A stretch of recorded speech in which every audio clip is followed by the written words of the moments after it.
உலக மக்கள் அனைவருக்குமே பிரம்ம சக்தி சித்தர் வாக்கு பாலச்சித்தர் பாலஜனா சிறந்த நல் வணக்கங்களை தெரிவித்துக் கொள்கிறேன். இன்னைக்கு நம்ம என்ன பார்க்க போகிறோம் அப்படின்னா மார்கழி மாத பலன்கள். இந்த மார்கழி மாத பலன்கள் இந்த நிகழ்ச்சியின் மூலம் நிச்சயமாக உங்கள் வாழ்க்கையில் உங்கள் மனதில் ஏற்பட்ட அத்தனை துன்பங்களும் கழிவதுதான். மார்கழி என்றால் மனதில் ஏற்பட்ட துன்பங்கள் எல்லாம் கழிந்து நம்மை விட்டு ஓடிவிடும் என்பதற்காகத்தான் மார்கழி என்று பெயர். துன்பங்கள் நீங்கக்கூடிய ஒரு மாதம், ஒரு முக்கியமான ஒரு மாற்றம் முன்னேற்றம் ஏற்படுகின்ற ஒரு மாதம், அதுதான் மார்கழி. அதுக்கு அப்புறம் தான் தை வருது. அப்போ தையில் என்னென்ன யோகங்கள் நடக்கப் போகின்றதோ அதற்கெல்லாம் ஒரு அடிப்படை ஆதாரமாக மார்கழி அமைந்து விடுகிறது. இப்போ வாழ்க்கையில் எல்லாருமே நல்ல யோகமான வாழ்க்கை வாழ வேண்டும், நல்ல ஒரு மாற்றம் வர வேண்டும், நல்ல ஒரு முன்னேற்றம் வர வேண்டும் என்பதற்காக ஒவ்வொருவரும் ஒவ்வொரு லட்சியத்துடன் பயணத்தை தொடர்ந்து கொண்டிருக்கிறார்கள். அவரவர் வாழ்க்கையில் முன்னேறுவதற்கான பல முயற்சிகளையும் எடுத்துக்கொண்டிருக்கிறார்கள். அப்படிப்பட்ட முயற்சிகளை செய்து தோல்வி அடையும் போது, நடக்கவில்லை என்று தோல்வி அடையும் பொழுது மனவேதியுடன் ஒரு 4 அவரை அந்த ஜோசியரை பார்ப்போம், ஒரு 4 ஜோசியரை பார்ப்போம் அப்படின்னு ஒரு 4 பேர் பார்க்குறாங்க. பார்த்து சொன்னது நடக்கலை அப்படின்னு சொல்லும்போது என்ன ஜாதகம் ஜோசியம் பார்த்து அப்படின்ற வேதனை உங்களுக்கு ஏற்பட்டு போகுது. அது உண்மையில் ஒரு வேதனையான விஷயம். என்னுடைய 30 ஆண்டு கால அனுபவத்தில் பார்த்துட்டேன். என்ன உங்களுக்கு இந்த நிகழ்ச்சியில் என்ன சொல்ல போகிறேன்? ஜோதிடம் ஒருபோதும் தப்புவதில்லை, தவறுவதில்லை. ஐயா நீங்கள் சொல்கிறீங்க பாருங்க, என் பையன் படிச்சுட்டு 4 வருஷமாக வேலை இல்லாமல் இருக்காங்கய்யா, அவனுக்கு எப்போ வேலை கிடைக்கும் சொல்லி நாங்களும் ஒரு 4-5 ஜோசியருக்கு மேலே பார்த்துட்டோம். நாங்கள் பார்க்காத ஜோசியர் கிடையாது. அவங்க சொன்ன மாதிரி வேலையை கிடைக்க மாட்டேங்குது. ஆனால் பிறக்கும்போது அரசாங்க வேலைக்கு பிறந்திருக்கான் அப்படின்றாங்க. ஆனால் அவனுக்கு வேலையை 4 வருஷமாக படிச்சுட்டு வேலை இல்லாமல் இருக்கான். இப்போயே வயசு அவனுக்கு 27 வயசு ஆகி போச்சு. அவனுக்கு என்றைக்கு கல்யாணம் முடிக்க, என்றைக்கு வேலை கிடைக்கும், என்றைக்கு நான் கல்யாணம் முடிக்கிறது? அதே போல் பொம்பளை பிள்ளை படிக்கிற பிள்ளைய, நல்ல படிக்கிற பிள்ளையை நிப்பாட்டிட்டு நாங்கள் கல்யாணம் பண்ணுறதுக்காக வரன் பார்க்க ஆரம்பித்தோம். நான் மேல் படிப்பு படிக்கணும்னு சொல்லிச்சு, வேண்டாம்ப்பா காலாவது கல்யாணம் முடிக்கணும்னு சொல்லி, இல்லை நீங்கள் நம்ம குடும்ப கஷ்டத்துக்காக நான் மேலே படித்து நான் வேலைக்கு போகணும்னு நினைக்கிறேன் அப்படின்னு போய் எங்களுக்கெல்லாம் உழைச்சி போட வேணாம், நாங்கள் பார்த்துக்குறோம், பொம்பளை பிள்ளையை காலாவது கல்யாணம் முடிக்கிறது எங்கள் கடமை அப்படின்னு சொல்லி பொண்ணுக்கு மாப்பிள்ளை பார்க்க ஆரம்பித்தோங்கய்யா. 1 வருஷமா 2 வருஷமா பொம்பளை பிள்ளைக்கு 21 வயசில் மாப்பிள்ளை பார்க்க ஆரம்பித்து 5 வருஷம் ஆகி போச்சுங்கய்யா, இன்னும் கல்யாணம் முடியலை. அப்போ நாங்கள் ஒரு முயற்சி பண்ணி கல்யாணம் முடியலை. உங்களை மாதிரி ஜோசியர் அவரை பார்த்தா கல்யாணம் முடியுமா, இவரை பார்த்தா கல்யாணம் முடியலை.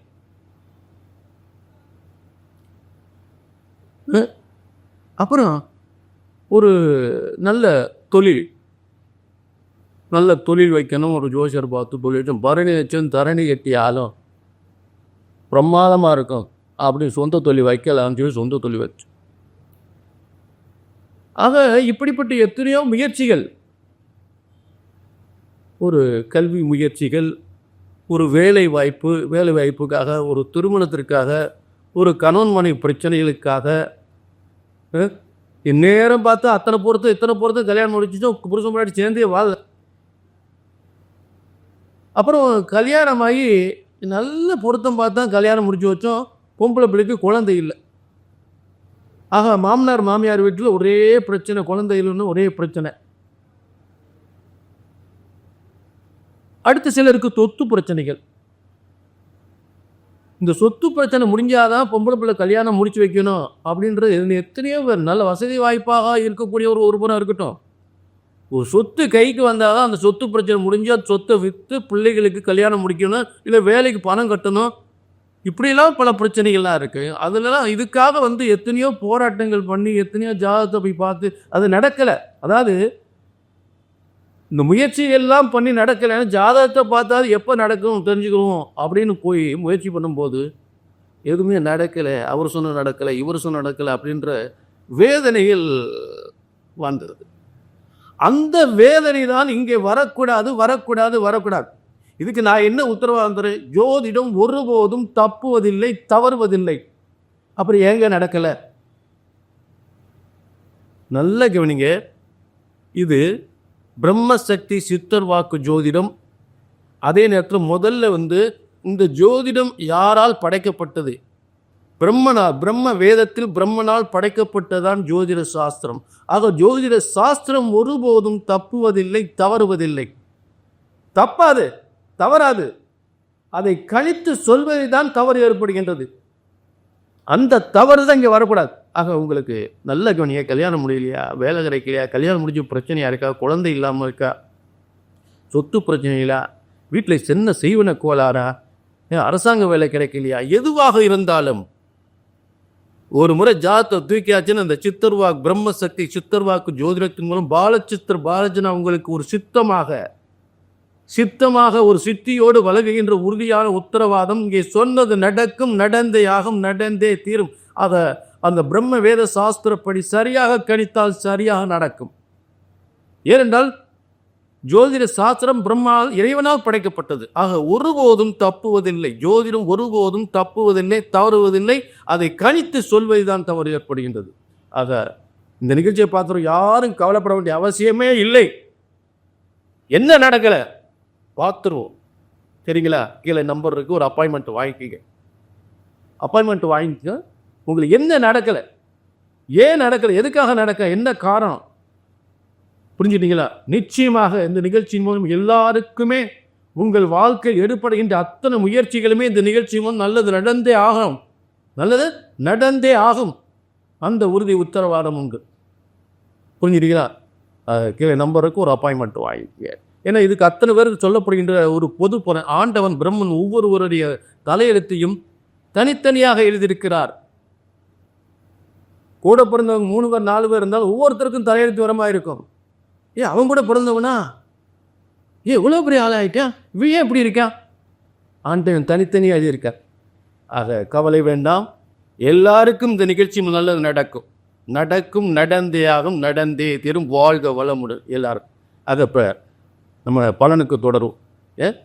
அடுத்து ஒவ்வொரு ராசிக்கு பலனுக்கு தொடரும். மார்கழி மாத பலன்கள். இந்த மார்கழி மாத பலன்கள் யாருக்கு பார்க்க போகிறோம் அப்படின்னா, இன்னைக்கு விருச்சிக ராசிக்கு மார்கழி மாத பலன்களை பார்க்க போகிறோம். இந்த மார்கழி மாதம் என்பது 16/12/2024 தொடங்கி புதிய புத்தாண்டான 13/1/2025 முடிவடைகிறது. அன்றைதான் ஓகி பண்டிகை. மார்கழி கழிந்தது. மார்பில் ஏற்பட்ட துன்பங்கள், வேதனைகள் எல்லாம், நமக்கு ஏற்பட்ட சோதனைகள் எல்லாம் கழியப் போகிறது, நம்மை விட்டு விலகப் போகிறது, துன்பங்கள் எல்லாம் விலகப் போகிறது. அதற்கு அர்த்தம்தான் மார்கழி, கழிந்தது. ஆக புதிய முயற்சிகள், ஒரு முன்னேற்றங்கள், ஒரு புதிய செயல்பாடுகள், புதிய திட்டங்கள் எல்லாம் வெற்றி பெறுகின்ற ஒரு மாதமாக இந்த மார்கழி மாதம் அமையப் போகிறது. விருச்சிக ராசிக்கு ஒரு விறுவிறுப்பான ஒரு முன்னேற்றத்தை ஏற்படுத்த போகிறது. விருச்சிக ராசிக்கு, விருச்சிக ராசியினுடைய பலனை தான் நம்ம மார்கழி மாத பலன்களாக பார்த்து கொண்டிருக்கிறோம். இந்த விருச்சிக ராசிக்கு முதல்ல விருச்சிக ராசிக்கு அதிபதியான செவ்வாய் பாக்கியஸ்தானத்தில் கடகராசிக்கு யோகாதிபதி என்று சொல்லக்கூடிய செவ்வாயினுடைய கடகராசிக்கு யோகாதிபதி, பூர்வ புண்ணிய ஸ்தானாதிபதி, 10ஆம் கேந்திர அதிபதி என்று சொல்லக்கூடிய செவ்வாய் விருச்சிக ராசிக்கு அதிபதி. அதே நேரத்தில் செவ்வாய் என்பது விருச்சிக ராசிக்கு பாக்கியஸ்தானத்தில் இருக்கும்போது சிறந்த வலிமை, நீசபங்க ராஜ யோகம். ஆக சில சின்ன சின்ன தடைகள், தாமதங்கள் ஏற்பட்டால் மிகப்பெரிய வெற்றியை தருகின்ற ஒரு சிறந்த மாதமாக எதிர்காலத்தில் 2026 இதை சாதிக்க போறேன், அதை சாதிக்க போறேன், இதை எனக்கு சரியாகுமா, இது எனக்கு வெற்றியை தருமா என்று சொல்லக்கூடிய அனைத்து திட்டங்களும், அனைத்து யோகங்களும் மிகப்பெரிய வெற்றி ஏற்படுத்தக்கூடிய நிலையில் இந்த மார்கழி மாதம் அதற்கு அடித்தளமிட போடுகிறது. வெற்றியின் அறிவுரைகளை உங்கள் கண் முன்னே காட்டப் போகிறது. பல புதிய முயற்சிகள், புதிய மனிதர்கள் ஆதரவு கிடைக்கப் போகிறது. எதிர்காலங்கள் சிறப்பு வருகின்ற ஒரு சிறந்த மாதமாக அமையப் போகிறது. மார்கழி மாதத்தின் முதல் பாதி 2024, பிற்பாதி 2025 உங்கள் சாதிக்கக்கூடிய விஷயங்களை கண்முன்னே காட்டப் போகிறது. இந்த மார்கழி மாதத்தில் 2 கிரக மாற்றங்கள். ஒன்று, விருச்சிக ராசிக்கு 8-11 புதன் முதலில் மாற்றமாகிறார். அடுத்து விருச்சிக ராசிக்கு 7-12 சுக்கிரன் மார்கழி மாதத்தின் முதல் 15 நாட்கள் உங்களுக்கு மகர ராசியில் இருக்கக்கூடிய நிலை.